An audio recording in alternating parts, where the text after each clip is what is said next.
Alors, pour la question, Yami Balé au Italie Ndeko Katumbi. Bon, là encore, Ndeko Nangai, je crois qu'il faut nakoki ko comprendre le sentiment vis-à-vis ya Ndeko Moïse Katumbi. Ozali na droit, il y a un sentiment aux anango. Mais je ne pense pas que solution aux akolobarana Likamo Zoloba plutôt à Koloba que voilà pourquoi aux alinaye, pourquoi aux otamonanaye, je ne pense pas qu'ils aient solution. Pour Nanini, Nazako s'est expliqué. Tolingate, Lelo, Moïse Katumbi, Azali, partie prenante na politique Yambo Kanabiso. Azana ba partisan naye, bazana Mboka ana. Azali acteur politique. Ata baza babandie makambo ya ki italien ya nini, mais il faut pas oublier qu'il a été gouverneur dans ce pays-là. Il y a des gens aussi baza ko baloba na bango na mboka wana que baza ba rwandais, baza ba belge, baza ba tanzanien, mais baza na pouvoir na mboka wana. Donc il y a une réalité qui se présente à nous. Oui, c'est ça là que Tokoki ko éviter en côté. C'est vrai au Kolobano, oui, Azaboé, Azabelge, Aza italien, mais en même temps il est là. Donc c'est quoi bon présence naïo on a Toko résoudre dans mon. C'est ça plutôt qu'il faut essayer de voir. Donc ngai na kota kana ba débat en até.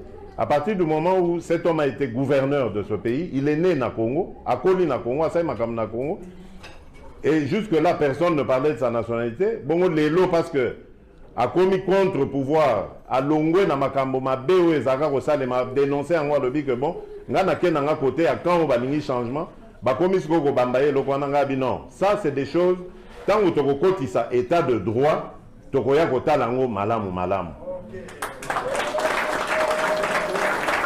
sikoyo nangonga oyo tozali oyo ezali ngonga ya kopotana te. Tozali na monguna moko na mboko oyo. Toso kupe na mnaye.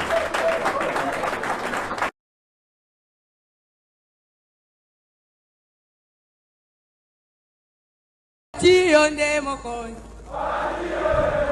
Fati onde mokon. Historia. I know it. I know it. Fati Pesamando kiosine mikanda toko tawanda to bare bango.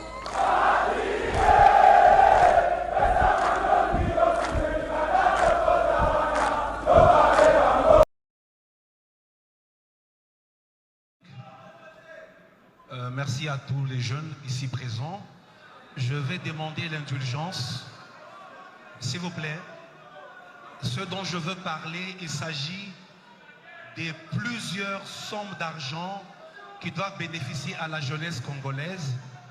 Alors, je me donne le privilège, avec tout le respect possible, pas seulement de poser la question, mais d'exposer le problème et de demander la résolution juste après. Chère Excellence, Monsieur le Président, avec votre respect, je fais partie de ce club dont vous venez parler tout à l'heure. Je m'appelle Don Israël Hubert Mbouyi. Je suis porte-parole du Club national des sous-traitants. Parce que vous venez d'évoquer cette question de la sous-traitance dans le secteur des mines. Ainsi, je vais aborder pour vous exposer réellement ce qui se fait. Prière d'être bref, chers camarades. S'il vous plaît. Allez-y, je vous écoute. S'il vous plaît. S'il vous plaît. S'il vous plaît. Allez-y. Monsieur le Président, je veux aborder dans le même sens que ma consoeur qui a quitté ici. Vous nous aviez promis de créer une classe des millionnaires congolais. Cela n'est possible qu'au travers la promotion de l'entrepreneuriat. Mais il se fait que de chiffres que nous avons, parce que moi-même je suis entrepreneur et acteur, la sous-traitance aujourd'hui au Congo, c'est une affaire de 7 milliards de dollars l'an. S'il vous plaît, je répète, 7 milliards de dollars l'an. Mais ce n'est pas normal, Monsieur le Président. La sous-traitance congolaise fabrique chaque jour un millionnaire sud-africain, un millionnaire chinois, un millionnaire australien, un millionnaire français. Et j'aimerais que les jeunes disent ici, ce n'est pas normal. Monsieur le Président, pourquoi Pourquoi? Parce que ces Moko, Ziljin, Sikomine, Ivanoé ont décidé de ne pas respecter la 17/001 de février 2017. Ils ne respectent pas nos lois. Ce sont des partenaires, ils viennent dans notre pays, ils prennent le beurre et l'argent du beurre, alors que la jeunesse ici n'a absolument rien, Monsieur le Président. Monsieur le Président, parce que vous en aviez parlé, parce que vous en aviez parlé, je serais malhonnête de dire que tout le monde ne fait pas mieux. Une mention spéciale pour Kamoa actuellement, qui essaie de se démarquer, d'où même il y a les quelques millionnaires dont vous parlez. S'il vous plaît, Monsieur le Président, comment est-ce possible quand vous dites, en votre statut de président de ce pays, vous preniez une décision, une résolution, et que vos ministres sectoriels et que vos directeurs ne respectent pas cela dans ce pays? Comment est-ce possible?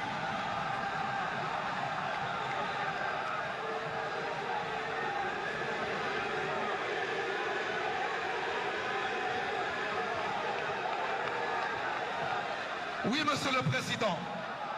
Je parle de la réunion du Conseil des ministres du 5 juin de cette même année. Ce n'est pas le ministre Mouyaya qui est présent qui me dirait le contraire. Vous avez pris une résolution au besoin de fermer les entreprises réfractaires. Mais vos directeurs et votre ministre Eustache n'ont pas respecté cela. Pourquoi? Soyez prêts, chers camarades, et posez la question, s'il vous plaît.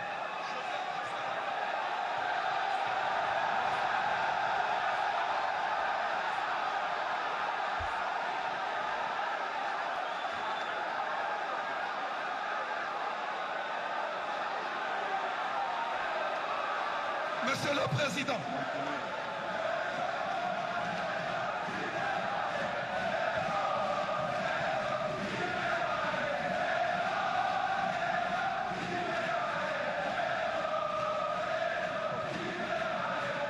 Monsieur le Président,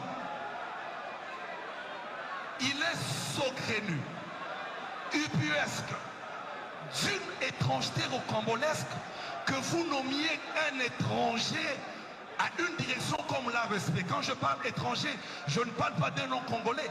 Je parle d'une personne qui n'a rien à voir avec la sous-traitance, qui n'a jamais été entrepreneur, qui n'a jamais été dans un forum traitant de la question de la sous-traitance. Je parle de l'actuel directeur de l'ARSP. Monsieur le Président, dans cette salle, il y a des jeunes pétris de talent. Dans cette salle, il y a des jeunes capables. Dans cette salle, il y a des entrepreneurs qui peuvent faire ces fonctions. Vous ne pouvez pas vouloir une chose et son contraire. Pourquoi? L'ARSP depuis sa genèse a été corrompu. L'ARSP nous complique. On n'arrive pas à avancer. Je vous ai écrit plus de 3 fois, Monsieur le Président. Dans plusieurs mémorandums, je vous ai exposé le problème. Et ma question aujourd'hui, la seule d'ailleurs, je vous la pose en vous regardant avec tout respect droit dans les yeux, Monsieur le Président. Vous nous avez promis il y a bientôt 4 ans de bien vouloir créer une classe de millionnaires congolais. Moi, personnellement, je l'ai cru. Je travaille, je me bats pour le faire. Mais comment cela sera possible aussi longtemps que vos ministres sont corrompus, ceux qui œuvrent autour de cette question? Comment cela est possible, Monsieur le Président? Comment cela est possible? Parce qu'on n'arrive pas à avancer, on n'arrive pas à réussir à cause de vos directeurs.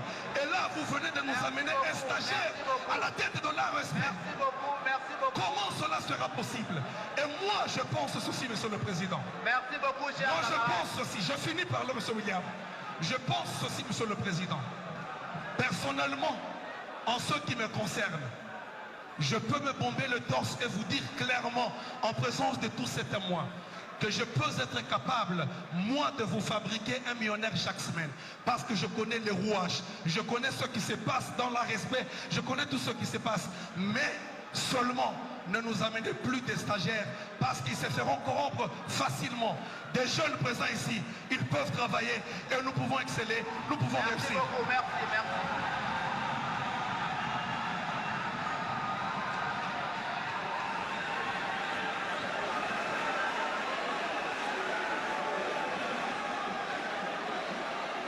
Merci beaucoup, chers jeunes. Bien. Gardez votre mal en patience. Et nous voulons par